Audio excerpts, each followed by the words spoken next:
Hello student. आज के इस वीडियो में हम लोग electric field due to dipole at the axis कितना होता है इसके बारे में समझेंगे। तो वीडियो को शुरू करते हैं।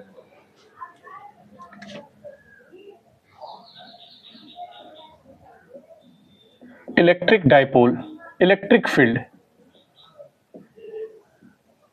ड्यू टू डाइपोल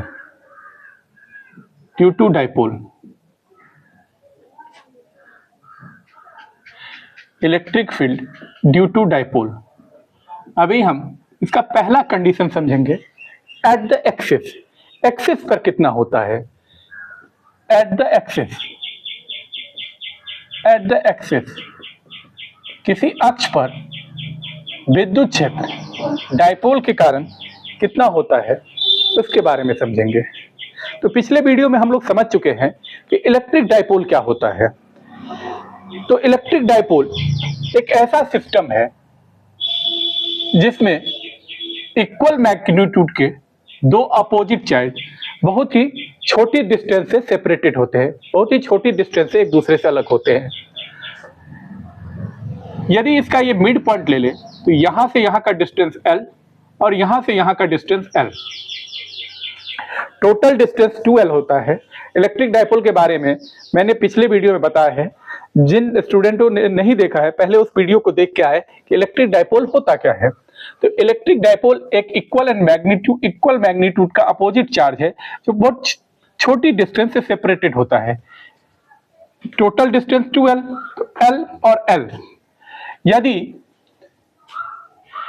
एक पॉइंट चार्ज किसी जगह पे एक्सिस पे रखा हुआ है, कोई पॉइंट चार्ज यदि एक्सिस पे रखा हुआ है तो इस इलेक्ट्रिक डाइपोल के कारण इस पर कितना इलेक्ट्रिक फील्ड आएगा इसका कैलकुलेशन करेंगे। तो ये इलेक्ट्रिक डाइपोल है, इसमें एक निगेटिव चार्ज है और एक पॉजिटिव चार्ज है, और हमें पता होना चाहिए कि पॉइंट चार्ज हमेशा पॉजिटिव होता है। तो निगेटिव के कारण, निगेटिव और ये पॉजिटिव, तो दो यदि अपोजिट चार्ज है तो उस पर अट्रैक्शन फोर्स काम करता है, तो एक दूसरे को अट्रैक्ट करेंगे और इसको हम मान लेते हैं E1। इस पर लगने वाला इलेक्ट्रिक फील्ड हो गया E1। इस सिस्टम में दूसरा पॉजिटिव चार्ज है और पॉइंट चार्ज भी पॉजिटिव होता है, तो इसके कारण दो सेम चार्ज रिपल्सन फोर्स काम करता है, तो एक दूसरे को रिपेल करेंगे और ये हो जाएगा E2। जिस तरह हम ये सिस्टम देख रहे हैं, इस सिस्टम में निगेटिव चार्ज दूर है पॉइंट चार्ज से, इसलिए ये फोर्स थोड़ा कम होगा इसके तुलना में, प्लस के चार्ज की तुलना में, क्योंकि प्लस चार्ज पॉइंट चार्ज के ज्यादा नजदीक है। तो E2 का वैल्यू ज्यादा होगा E1 के वैल्यू से। मान लें कि डाइपोल के मिड पॉइंट से टोटल डिस्टेंस पॉइंट चार्ज का R है। तो यहां दो तरह का इलेक्ट्रिक फील्ड आया, एक E1 जो निगेटिव चार्ज के कारण है, और इलेक्ट्रिक फील्ड के बारे में हम लोग पहले से जान चुके हैं। E इक्वल टू होता है 1/4 पाई एप्सिलॉन नॉट Q/r²। और यहां ये मिड पॉइंट से पॉइंट चार्ज की दूरी R और ये डिस्टेंस L, तो टोटल डिस्टेंस यदि हम ऐड करेंगे तो आ जाएगा R प्लस L का होल स्क्वायर। यदि हम E2 के बारे में बात करें तो E2 हो जाएगा 1/4 pi epsilon naught Q by total distance R, और ये डिस्टेंस इसमें से सब्ट्रैक्ट कर देंगे, हट जाएगा, तो यहां से यहां की दूरी हो जाएगी R माइनस L का होल स्क्वायर। तो हम नेट इलेक्ट्रिक फील्ड की बात करें तो E नेट होगा E2 माइनस E1, क्योंकि हमें पता है कि E2 का वैल्यू ज्यादा है, क्योंकि E2 पॉइंट चार्ज के ज्यादा नजदीक है, तो ये ज्यादा इलेक्ट्रिक फील्ड एक्सर्ट करेगा तुलना में निगेटिव चार्ज के। निगेटिव चार्ज पॉइंट चार्ज से दूर है, तो नेट चार्ज होगा E2 माइनस E1 के बराबर होगा। तो हम लोग लिख सकते हैं E नेट बराबर 1/4 pi epsilon naught Q 1/r minus L का whole square minus 1/r plus L का होल स्क्वायर। हमें पता है 1/4 पाई एप्सिलॉन नॉट क्यू दोनों में कॉमन है। यदि हम E2 में E1 को सब्सट्रैक्ट करें तो 1/4 पाई एप्सिलॉन नॉट कॉमन हो जाएगा, तो हमें ब्रैकेट में बचेगा 1/r माइनस एल का square into minus 1/r plus L का होल स्क्वायर। अब यदि हम कैलकुलेट करें ई नेट इक्वल टू आएगा 1/4 पाई एप्सिलॉन नॉट क्यू।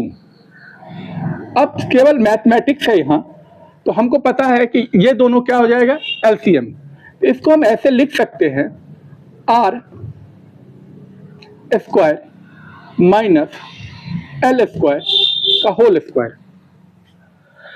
तो यहां हो जाएगा आर प्लस एल का whole square minus R minus L का होल स्क्वायर। तो हम लोग लिख सकते हैं E net equal to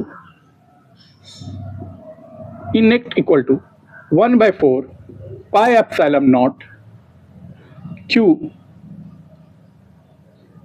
are square minus L square का होल स्क्वायर।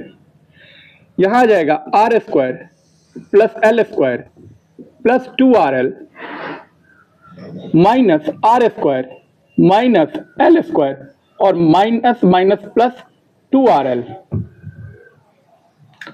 यहां से आर स्क्वायर से कैंसल आउट हो जाएगा, एल स्क्वायर से कैंसल आउट हो जाएगा। तो हमारे पास जो वैल्यू आएगा वो आएगा 1/4 pi epsilon naught Q into 2RL और 2RL 4RL by R square minus L square का होल स्क्वायर। यहां तक पहले आप इसको नोट डाउन कर लें, उसके बाद हम आगे इसको सॉल्व करते हैं। उम्मीद है कि आप लोगों ने इसको नोट डाउन कर लिया होगा। तो अब हम इसको आगे सॉल्व करेंगे। तो आगे जो वैल्यू आएगा वो आएगा E net equal to 1/4 epsilon naught Q. इस 4RL को हम इस तरह लिख सकते हैं 2L इंटू 2R। 4RL को 2R इंटू 2L के फॉर्म में लिखा जा सकता है। तो आया मेरे पास value R square minus L square का होल स्क्वायर नीचे। ई नेट इक्वल टू लिखेंगे 1/4 पाई एप्सिलॉन नॉट इंटू, हम प्रीवियस वीडियो में पढ़ चुके हैं कि Q into 2L magnitude of charge into separation between them का जो प्रोडक्ट होता है वो हमेशा मोमेंटम के बराबर होता है, इलेक्ट्रिक डाइपोल मोमेंट के बराबर होता है, सॉरी इलेक्ट्रिक डाइपोल मोमेंट। तो P इक्वल टू होता है Q इंटू 2L। तो ये इलेक्ट्रिक डाइपोल मोमेंट हुआ, तो अब इसके बदले में P लिख सकते हैं इंटू 2R। नीचे में R square minus L square का होल स्क्वायर। जैसे कि हमको पता है कि इलेक्ट्रिक डाइपोल में दो इक्वल एंड अपोजिट चार्ज बहुत छोटे से सेपरेशन से अलग होते हैं। मतलब ये 2L का वैल्यू बहुत ही छोटा होता है, किसकी तुलना में, R की तुलना में, और यहां R स्क्वायर की तुलना में L स्क्वायर और भी छोटा होगा। तो इसलिए हम लिख सकते हैं कि R is much much greater than L। R L की तुलना में बहुत बड़ा है, मतलब R के तुलना में L बहुत छोटा है। इसका मतलब R में से इसका मान घटाएंगे तो वो मान बहुत ही नेग्लिजिबल मान आएगा। तो इसलिए हम इसको इस तरह लिख सकते हैं 1/4 pi epsilon naught P into 2R by R square का पावर स्क्वायर। क्योंकि R स्क्वायर की तुलना में L स्क्वायर बहुत छोटा मान है, तो L को हम नेग्लिजिबल मान के चलेंगे। E net equal to 1/4 pi epsilon naught P into 2r by r to the power 4। एक r से एक r कैंसल आउट हो जाएगा, तो हमारे पास जो वैल्यू आएगा ई नेट का वो आएगा 1/4 pi epsilon naught p by r cube. ये net electric field due to dipole at the axis का वैल्यू हो गया। आशा करता हूं कि वीडियो आप लोगों को समझ में आया होगा, तो इसको पहले नोट डाउन कर ले। यदि ये कंटेंट अच्छा लगा हो तो चैनल को लाइक, शेयर और सब्सक्राइब करें। Thank you.